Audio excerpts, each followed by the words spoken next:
नमस्कार, कंज्यूमर अड्डा में आपका स्वागत है। आपके साथ मैं हूं विपिन भट्ट और आज हम बात कर रहे हैं कि मंदी का हो रहा है वार, तो क्या अब नौकरियों पे लटक रही है तलवार। जी हां, अब खबर तो आ रही है अमेरिका से, लेकिन डर थोड़ा हिंदुस्तान में भी लगता है। चाहे आप नाम ले लें गूगल का, चाहे आप नाम ले लें फेसबुक का या मेटा का, या आप ले लें माइक्रोसॉफ्ट का, अमेजॉन का। ये वो दिग्गज कंपनियां हैं दुनिया की जिनके बारे में चटनी तो दूर, जिनके बारे में कहा जाता है कि भाई इनके पास तो ना पैसों की कमी है ना रिसोर्सेज की कमी है, ये तो जायंट है। लेकिन ऐसा क्या हो गया कि इन जायंट्स को भी लोगों को नौकरी से निकालना पड़ रहा है? आखिर क्या इतनी बुरी हालत हो चली है, या इनसे ही ऐसी कोई गलतियां हो गई जिसको अब ये सुधार रहे हैं? तो चलिए, अमेरिका क्योंकि पूरी दुनिया की अर्थव्यवस्था को प्रभावित करने वाला देश है, भारत भी एक ऐसा देश है जहां से यहाँ जो छटनियां हो रही हैं, एक आंकड़ा ये कह रहा है कि पिछले 4 महीनों में 2 लाख से ज्यादा नौकरियां गई हैं, ज्यादातर टेक क्षेत्र में गई हैं। और ये 2 लाख भारतीय हैं जो वहां पर अपनी नौकरियां खो चुके हैं। उसके अलावा भी और लोग होंगे, लेकिन भारतीयों ने खो दी है। तो ये तो एक सिनेरियो हुआ अमेरिका का, लेकिन क्या ये मंदी की जो बात हो रही है, ये मंदी ग्लोबल मंदी है और इसका भारत पे क्या असर होगा? क्या भारत में भी धीरे से ये बात आएगी और यहाँ पर भी नौकरियां जाना शुरू होगी? क्या ये मंदी और ये ले ऑफ सिर्फ टेक कंपनियों तक सीमित रहेंगे, या फिर ये दूसरी कंपनियों पर भी हावी होंगे, दूसरे क्षेत्रों पर भी हावी होंगे? ये सवाल इन दिनों सबके मन में है और घबराहट भी है। तो आज इसी की थोड़ी सी बानगी देखेंगे कि क्या दुनिया की जो चीज़ें हैं, या खासतौर पे अमेरिका की जो चीज़ें हैं, उसका रेप्लिकेशन हम भारत में भी देखेंगे तो किस हद तक देखेंगे। ये भी है कि भारत इन सबसे अछूता, बल्कि भारत का मामला बिल्कुल अलग है, या लोगों को नौकरियां मिल रही हैं। कुछ आंकड़े भी आपके सामने पेश करेंगे। तो चलिए आज के शो की शुरुआत करते हैं, और आप सबसे पहले आपको हम बताते हैं कि आज हमारे साथ साथ कौन मेहमान हैं।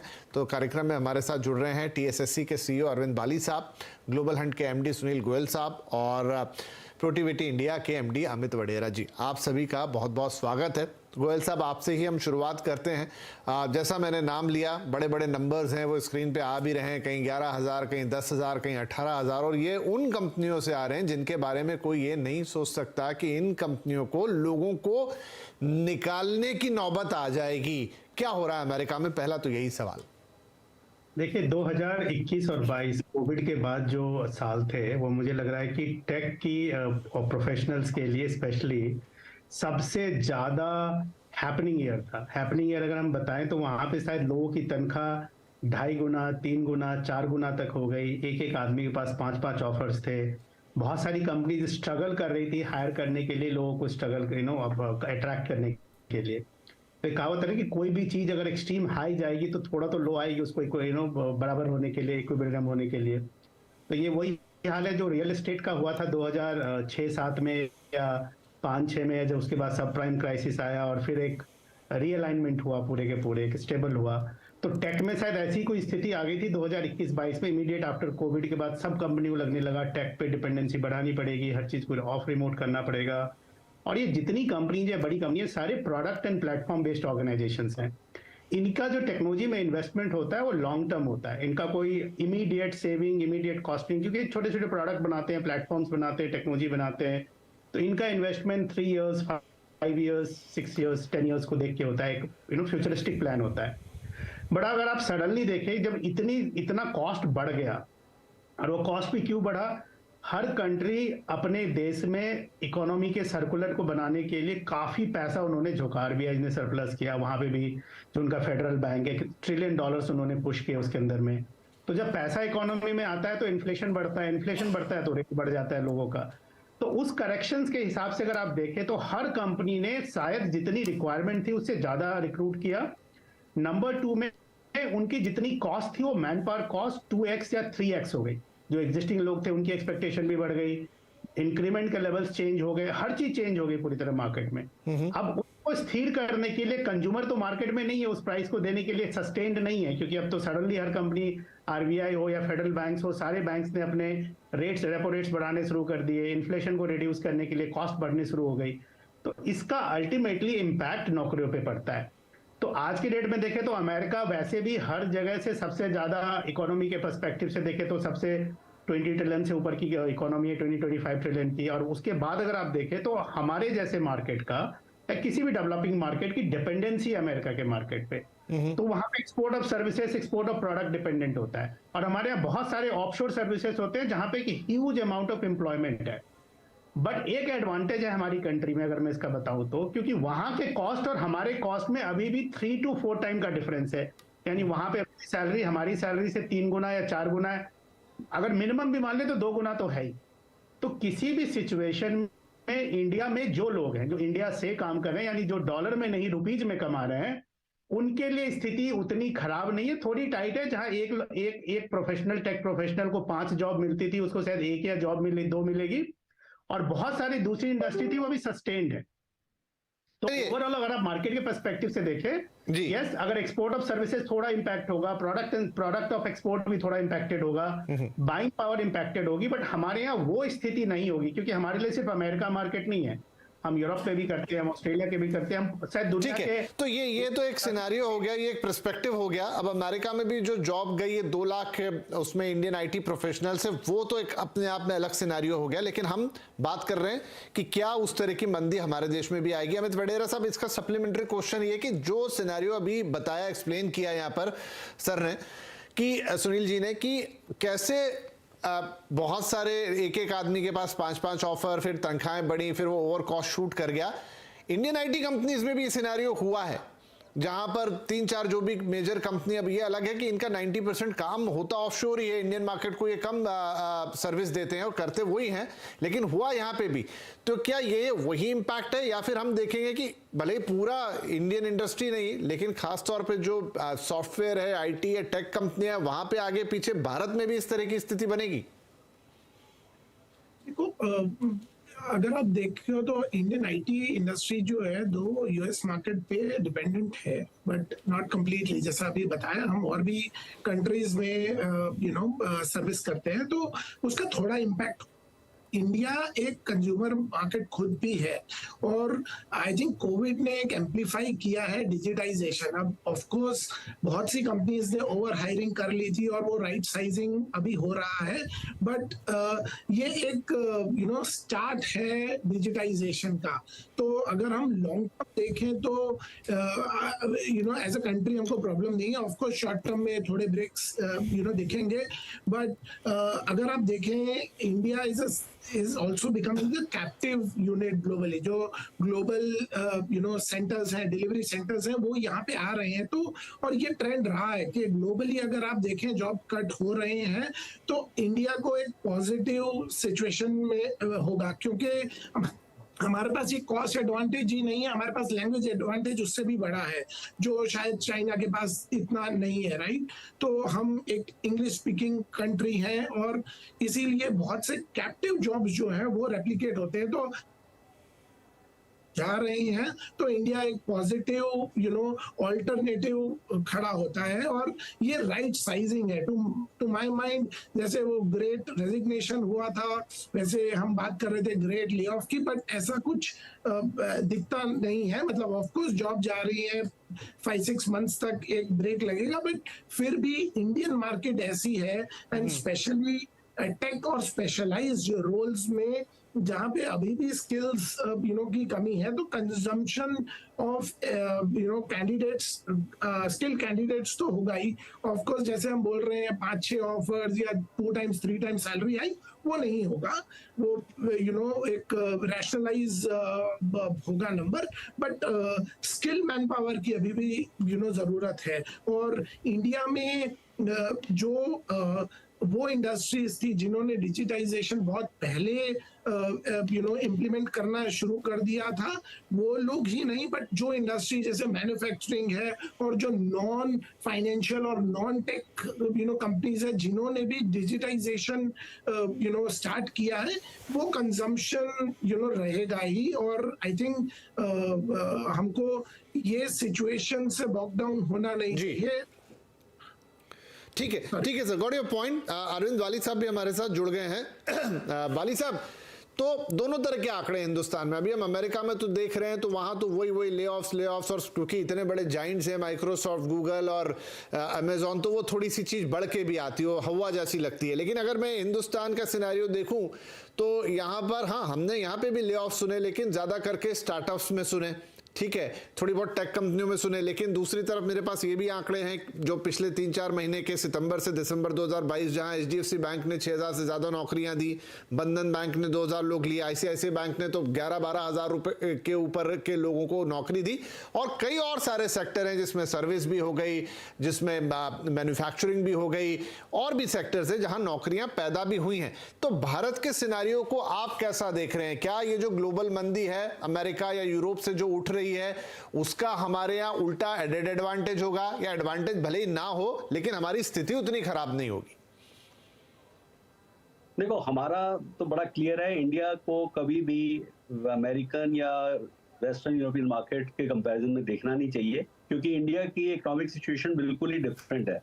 रादर कई चीजों में जब वहां पे मंदी आती है उसका हमको फायदा होता है, और रादर क्या होता है कि जब मंदी आती है तो हर एक कंपनी को कॉस्ट कम करनी पड़ती है, और जब कॉस्ट कम करने की बात आती है तो हर एक कंपनी इंडिया की तरफ भागती है। तो वो तो एक तरह से हमारे लिए अच्छा होने वाला है। लेकिन वैसे भी अगर हम इंडिया में सीन देखते हैं, इंडिया में एक तरह का इस समय हर सेक्टर में एक बहुत तेजी है। अगर आप टेलीकॉम देखें, 5G के रोल आउट्स हो रहे हैं, which is need so many people, like वो सब टेक के लोग हैं। लोगों के लिए मतलब मार्केट में जितनी डिमांड है उतने जॉब स्किल्ड मैन पावर मिल नहीं पा रही है। हम लोग उन कंपनियों के साथ काम कर रहे हैं तो हमें मालूम है कि ऐसी रिक्वायरमेंट है। अब जहां तक एक टाइम ऐसा था कि जो सारा टेलीकॉम आईटी जो थी, जो कि टेलीकॉम सॉफ्टवेयर का जो काम था, वो सारा इंटरनेशनल कंपनियों में होता था। वो धीरे धीरे सारा काम अब इंडिया में आ गया। अब जो 5G के नेटवर्क्स लग रहे हैं वो ज्यादातर काम इंडिया में ही हो रहा है, और हमारा ऐसा मानना है कि 2030 में जब हम 6G तक पहुंचेंगे उस समय तो शायद इंडिया ही सब जगह नेटवर्क अपना या अपनी टेक्नोलॉजी दे रहा होगा। तो इंडिया को आई थिंक इन चीज़ों से इफेक्ट होने का कोई भी कारण नहीं है, और जो ले ऑफ्स उन कंट्रीज में हो रहे हैं उसका यहाँ पे डायरेक्ट कोई भी इफेक्ट नहीं है। रादर आई विल से कि जो IoT, मशीन लर्निंग, इन सब एरियाज में जो काम हो रहे हैं, हमारे पास इतनी डिमांड है इंडिया में, रादर यहाँ बैठ के और उन कंट्रीज को हम यहाँ पे सपोर्ट कर सकते हैं, उनकी कॉस्ट को कम कर सकते हैं। तो इंडिया को तो I think in a way we should be happy कि हमारे लिए और नई अपॉर्चुनिटीज क्रिएट होने वाली है।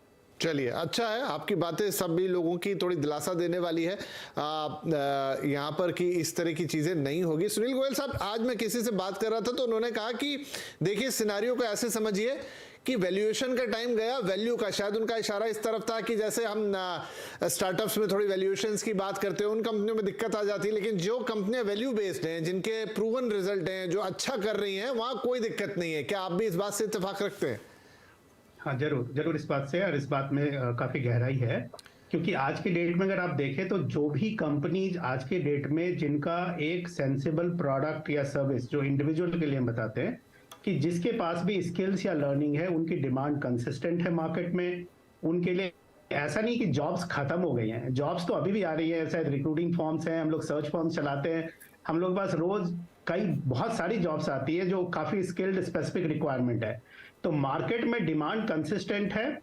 हर इंडिविजुअल को अपने आप को कैपेबल और मार्केट डायनेमिक के हिसाब से बना के रखना पड़ता है। देखिए, सिर्फ फर्क इतना होता है कि जब वो ये फ्लो चल रहा होता है, जब पीक चल रहा होता है, तो उस समय लेस स्किल, मोर स्किल, सेमी स्किल्स सारे लोगों को जॉब मिल जाती है, शायद बहुत ज्यादा सैलरी पे उनको प्रीमियम मिल जाता है। पर जब ऐसी सिचुएशंस आती हैं तो ऐसी सिचुएशंस में कंपनी सेलेक्टिव होती हैं। आपको अपने अंदर स्किल्स को, कैपेबिलिटी को अलाइन करके जाना होता है, आपको एक अपने लिए जगह बनानी पड़ती है। बट अल्टीमेटली आप देखेंगे तो जॉब मार्केट में कंसिस्टेंट है और वो ये रहेंगी, क्योंकि आज के डेट में भी इंडिया कंपनी, बाहर की कंपनीज इंडिया आ रही हैं और अपने सेटअप्स बना रही हैं। हमने पिछले 3 से 6 महीने में भी बहुत सारी कंपनीज को हम सपोर्ट करें जिन्होंने यहाँ पे आके रिक्रूटिंग शुरू करी है। उनका कारण ये था कि ये कहने कि दूसरे देशों में इतने स्किल्ड लोग या इस स्पेसिफिक के स्किल्स के लोग नहीं मिल रहे हैं। टेक्नोलॉजी डेफिनेटली उसमें सबसे ऊपर है, पर टेक्नोलॉजी के अलावा बैंकिंग, फाइनेंशियल सर्विसेज है, pharma, health care, life sciences है, ऑटोमोबाइल है, R&D है, इंजीनियरिंग है, हर सेगमेंट में हमारे यहाँ रिटेल है, लॉजिस्टिक है, सप्लाई चेन है, हर जगह पे रिक्वायरमेंट है हमारे यहाँ पे। और अभी भी बाहर की कंपनी इंडिया की तरफ देख रही है कि यहाँ पे दो फैक्टर है, availability of resource and cost effectiveness. बहुत बार बात आता है चाइना का, वियतनाम का, बांग्लादेश, बहुत सारे ऐसे कंट्रीज का आता है जहां पे लोग बोलते हैं कि इंडिया से कॉस्ट कम है। कॉस्ट शायद कई कुछ जगह कम होंगी इंडिया से, बट इतने स्किल्ड और इतने कैपेबल लोग नहीं है। हमारे यहाँ इंटेलिजेंस, एनालिटिकल पूल ज्यादा है, एजुकेटेड पॉपुलेशन है, शायद लेबर कैटेगरी कम है, बट उसके अगर ऊपर देखें तो बहुत ज्यादा बड़ा पूल है जो कि हर कंपनीज की रिक्वायर्ड होती है।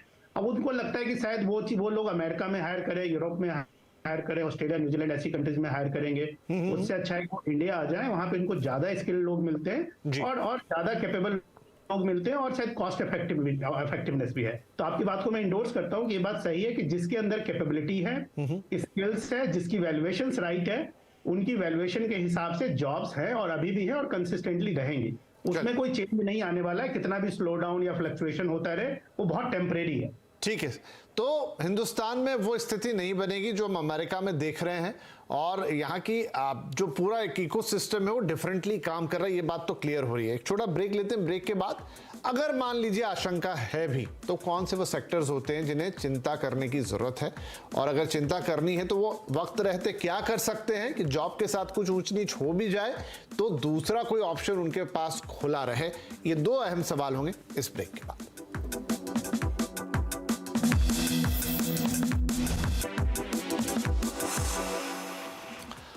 Welcome back. हम बात कर रहे हैं कि मंदी का वार और नौकरी पर लटक रही है तलवार। अमेरिका के एग्जाम्पल से पूरी दुनिया में थोड़ी घबराहट है, जहां पर बड़े बड़े टेक जायंट्स, बड़ी बड़ी कंपनियां, गूगल, माइक्रोसॉफ्ट, अमेजॉन, इन सबसे बड़ी मात्रा में, बड़ी संख्या में लोगों को निकाला जा रहा है। तो ब्रेक से पहले अमेरिका की सिचुएशन को हमने समझा और ये भी जाना कि भारत की सिचुएशन इससे अलग है, लेकिन वडेरा साहब, खुदा ना खास्ता यहाँ पर भी कुछ ऐसी स्थिति बनती है, तो वो स्थिति किन सेक्टर्स में बन सकती है? भगवान ना करे कि वैसा हो, लेकिन अगर आती है तो कौन से सेक्टर्स पे सबसे ज्यादा आशंका रहेगी? इम्पैक्ट तो आईटी सेक्टर का डिपेंडेंसी है ग्लोबल मार्केट पे, और दूसरे सेक्टर्स अगर आप देखें जिन है वो है स्टार्टअप और एडटेक, राइट। एडटेक के अंदर आई थिंक थोड़ा रीडिंग मेरे हिसाब से गलत हो गया, जहां पे ओवर हायरिंग हो गई है। मतलब कोविड के बाद हमें ऐसा लगा कि बहुत बड़ा ट्रांजिशन डिजिटल पे ज्यादा हो जाएगा, और उस हिसाब से ओवर हायरिंग एडटेक सेक्टर ने की थी। तो मुझे लगता है कि एडटेक सेक्टर और स्टार्टअप जो है, और स्टार्टअप इसलिए क्योंकि उनको एक फंडिंग जो वीसी फंडिंग और उसका चैलेंज है, इसीलिए they have to control cost. तो ये दो सेक्टर्स है। अदरवाइज अगर आप देखें तो इंटरनल कंजम्पशन है वो काफी स्ट्रांग है और वो रहेगा। और दूसरा ग्लोबल डिलीवरी सेंटर्स जो हैं, जीसीसीज जो हैं, आज की डेट में इंडिया में 1500 जीसीसीज है, और अभी ऐसी बहुत सारी जीसीसीज पाइपलाइन में है जो काफी जॉब्स लेके आएगी। तो अगले 1 साल से 2 साल में काफी अपॉर्चुनिटीज होगी। तो ये एक टेम्पररी फेज है जो वेदर आउट करना पड़ेगा। और आप ये भी बता रहे थे जैसे यूएस में बहुत से इंडियंस की जॉब गई है, even if they come back to India, I think they will have good amount of jobs, because India में आज की डेट में jobs से ज्यादा स्किल का प्रॉब्लम है। हमारे पास वो राइट स्किल ऑफ लोग नहीं है, और वो India continuously focus on skilling, and job is not a problem. ये एक temporary phase है जो weather out हो जाएगा। चलिए, ये अच्छी बात है कि टेम्परेरी फेज है। यहाँ पर बाली साहब एक और पर्सपेक्टिव है जिससे मैं सवाल पूछूंगा कि इस समय जो सोशियो इकोनॉमिक या world political, socio political scenario है, एक तरफ वॉर भी चल रही है, एक तरफ अभी भी पैंडेमिक से पूरी तरह बाहर नहीं है, बीच बीच में दूसरे देशों से नंबर्स आते हैं, पहले चाइना ने डराया, अब जापान से खराब नंबर आ रहे हैं।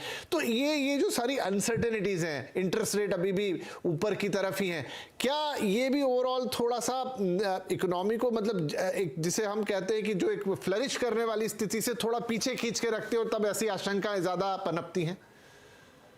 क्या टेक्निकली स्पीकिंग ये सब चीजें इकोनॉमिक्स को बहुत इम्पैक्ट करती हैं, इफेक्ट करती हैं, लेकिन हमने जो पिछले 2-3 सालों में देखा है, इंडिया अभी तक इन सब चीजों के अगेंस्ट काफी अच्छी रेजिलेंस शो कर रहा है। इंडिया ने इन सर्कमस्टांसेस में भी ग्रोथ शो की है, अच्छा ग्रो किया है, रादर आई से कि एक अपॉर्चुनिटी बना के हम लोग आगे चले हैं।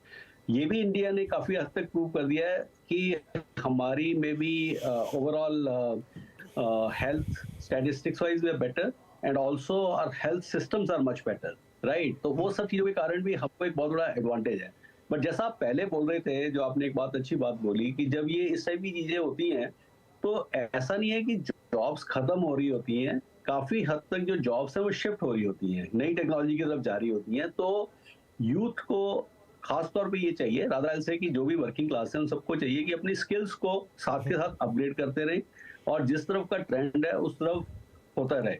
जैसे मान लो फॉर एग्जांपल आईटी में जो लोग थे, मान लो फॉर किसी कारण से जो बैंकिंग आईटी में मान लो एक मिनट के लिए हम बात करें कि अगर थोड़ा रिसेशन आ रहा है तो टेलीकॉम आईटी में ग्रोथ आ रही है, तो you can always move into that sector. और दूसरा ये है कि इंडिया एक ऐसा कंट्री है जहां से ऑलरेडी 150 से ज्यादा कंट्रीज के नेटवर्क यहाँ से मैनेज होते हैं, मैनेज सर्विस सारी चलती है, और अगर हम वो काम अच्छे से करते हैं, कॉस्ट इफेक्टिव वे में करते हैं, तो वर्ल्ड का बहुत सारा काम इंडिया में आ रहा है। अब ये जो कनेक्टिविटी के कारण ये एक पॉसिबिलिटी बन गई है। तो मेरा ऐसा मानना है कि ये हमारे लिए कोई ऐसी चिंता वाली विषय नहीं है राधा से कि अगले कई सालों तक हम लोग तो बहुत अच्छे ग्रोथ पाथ पे रहने वाले हैं। हमें सिर्फ जो ध्यान देना है कि हमें अपने यूथ को प्रोडक्टिव बनाना है, उनको स्किल्स दे के रखना है, और जो लोग एम्प्लॉयड हैं उनको साथ के साथ ये भी बता के रखना है कि नए एरियाज कहाँ पे हैं और क्या स्किल हैं। वैसे मैंने आईटी कंपनियों में देखा है कि जो जितने यंग लोग खासतौर पे उसमें जो काम करते हैं वो अपने आप से बहुत सर्टिफिकेशंस करते रहते हैं, बहुत लर्निंग करते रहते हैं, उनको पता है डायरेक्शन किस तरफ जा रही है, वो क्विकली अपने आप को अडॉप्ट कर लेते हैं और जॉब ले लेते हैं, और इसीलिए हम लोग बहुत सक्सेसफुल हैं इस फील्ड के अंदर। चलिए, तो ठीक है, जिस आशंका के साथ इस शो की शुरुआत की थी, शो के खत्म होते होते तक वो काफी हद तक दूर हो रही है। हमारे तीनों एक्सपर्ट ये कह रहे हैं कि ठीक है, सारी बातें अपनी जगह है, अमेरिका का हाल है, यूरोप का हाल है, दुनिया में एक युद्ध भी चल रहा है, महामारी भी है, थोड़ी सी इश्यूज भी हैं इकोनॉमी के साथ, लेकिन इन सबके बीच में भी भारत का जो प्रदर्शन है वो पूरी दुनिया से हटके है। ठीक है, जॉब सिनारियो थोड़ा बहुत ऊपर नीचे हो सकता है, लेकिन बड़ी संख्या में ले ऑफ्स हो जाएं, लोगों की नौकरियां जाना लग जाए, हाहाकार मच जाए, वैसी स्थिति हिंदुस्तान में नहीं है। और जो लोग थोड़े से वर्नरेबल हैं, मान लीजिए एडटेक अभी बात आई, उसकी बात आई, स्टार्टअप्स में है या आईटी में है, वो भी अगर अपने स्किल सेट्स को थोड़ा सा अपग्रेडेड रखते हैं तो उनके लिए एक जगह अगर मौका खत्म होता है तो दूसरी जगह मौके जरूर बनेंगे। बहुत शुक्रिया आप तीनों ही मेहमानों का, काफी पॉजिटिव ये बातचीत हुई, आई होप कि क्या बढ़िया एंड पर हम इस बातचीत को खत्म कर रहे हैं। शुक्रिया कार्यक्रम में भाग लेने के लिए, नमस्कार।